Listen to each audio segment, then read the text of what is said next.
जय माता दी दोस्तों, स्वागत है आपका हमारे YouTube चैनल पर। आज मैं आपको इस वीडियो में रमा एकादशी की व्रत कथा सुनाऊंगी। तो आइए करते हैं कथा को प्रारंभ। प्राचीन काल में मुचुकुंद नाम का एक राजा था। उसकी इंद्र के साथ मित्रता थी और साथ ही यम, कुबेर, वरुण और विभीषण भी उसके मित्र थे। यह राजा बड़ा धर्मात्मा, विष्णु भक्त और न्याय के साथ राज करता था। उस राजा की एक कन्या थी जिसका नाम चंद्रभागा था। उस कन्या का विवाह चंद्रसेन के पुत्र शोभन के साथ हुआ था। एक समय वह शोभन ससुराल आया। उन्हीं दिनों जल्द ही पुण्यदायिनी एकादशी यानी कि रमा भी आने वाली थी। जब व्रत का दिन समीप आ गया तो चंद्रभागा के मन में अत्यंत सोच उत्पन्न हुई कि मेरे पति अत्यंत दुर्बल है और मेरे पिता की आज्ञा अति कठोर है। दशमी को राजा ने ढोल बजवाकर सारे राज्य में यह घोषणा करवा दी कि एकादशी को भोजन नहीं करना चाहिए। ढोल की घोषणा सुनते ही शोभन को अत्यंत चिंता हुई। उसने अपनी पत्नी से कहा कि हे प्रिय, अब क्या करना चाहिए?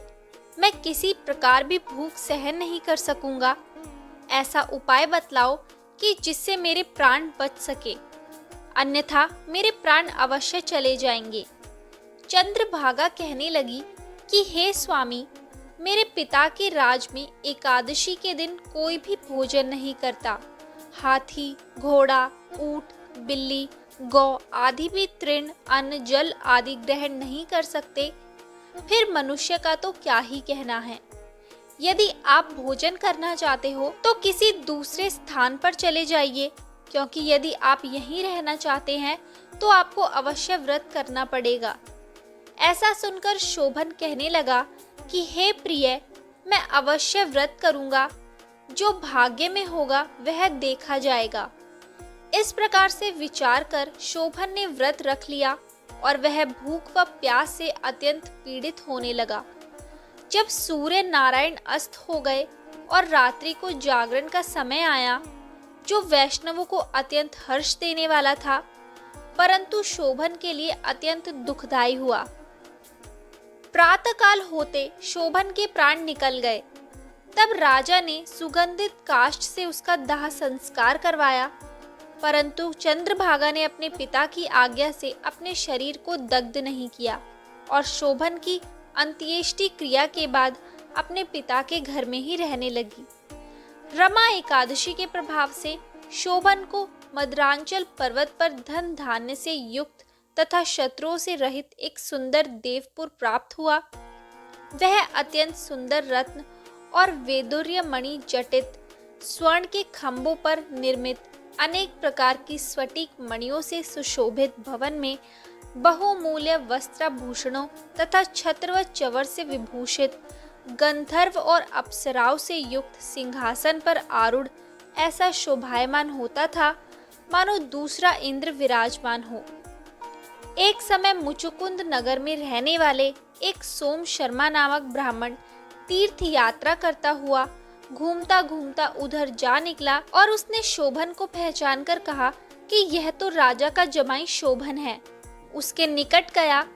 शोभन भी उसे पहचान कर अपने आसन से उठकर उसके पास आया और प्रणाम आदि करके कुशल प्रश्न किया। ब्राह्मण ने कहा कि राजा मुचुकुंद और उसकी पत्नी कुशल से हैं।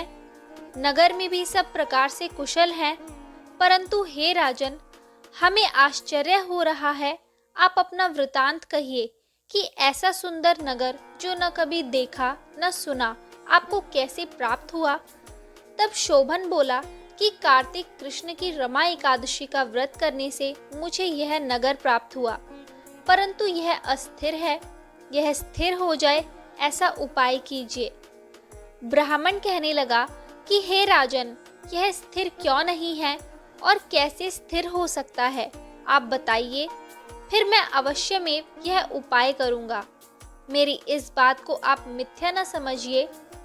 शोभन ने कहा कि मैंने इस व्रत को श्रद्धा रहित होकर किया है, अतः यह सब कुछ अस्थिर है। यदि आप मुचुकुंद की कन्या चंद्रभागा को यह सब वृतांत कहे तो यह स्थिर हो सकता है। ऐसा सुनकर उस श्रेष्ठ ब्राह्मण ने अपने नगर लौटकर चंद्रभागा से सब वृतांत कह सुनाया। ब्राह्मण की वचन सुनकर चंद्रभागा बड़ी प्रसन्नता से ब्राह्मण से कहने लगी कि हे ब्राह्मण, यह सब बातें आपने प्रत्यक्ष देखी हैं या स्वप्न की बातें कर रहे हैं? ब्राह्मण कहने लगा कि हे पुत्री, मैंने महावन में तुम्हारे पति को प्रत्यक्ष देखा है, साथ ही किसी से विजय न हो ऐसा देवताओं के नगर के समान उनका नगर भी देखा है। उन्होंने यह भी कहा कि यह स्थिर नहीं है, जिस प्रकार वह स्थिर रह सके सो उपाय करना चाहिए।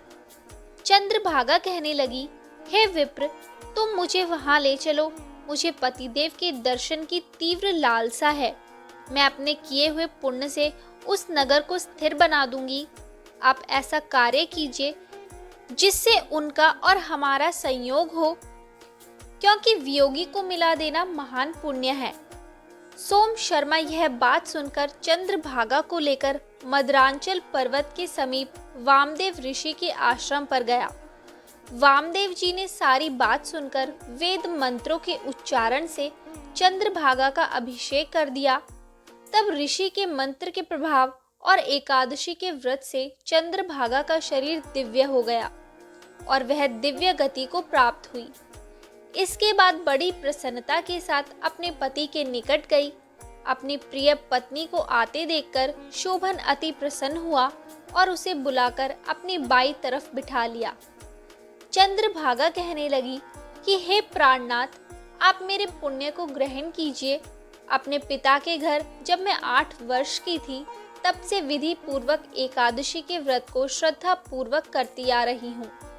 इस पुण्य के प्रताप से आपका यह नगर स्थिर हो जाएगा तथा समस्त कर्मों से युक्त होकर प्रलय के अंत तक रहेगा।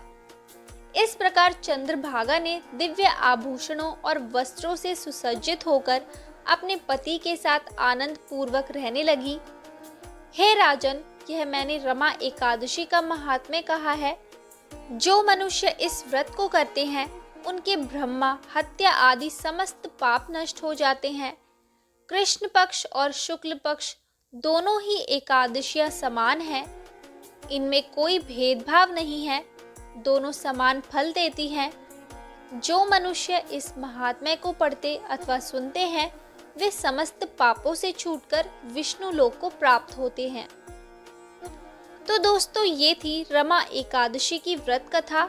आपको ये कथा कैसी लगी हमें कमेंट करके ज़रूर बताएं। अच्छी लगी हो तो हमारे चैनल को सब्सक्राइब करें और शेयर करना ना भूलें।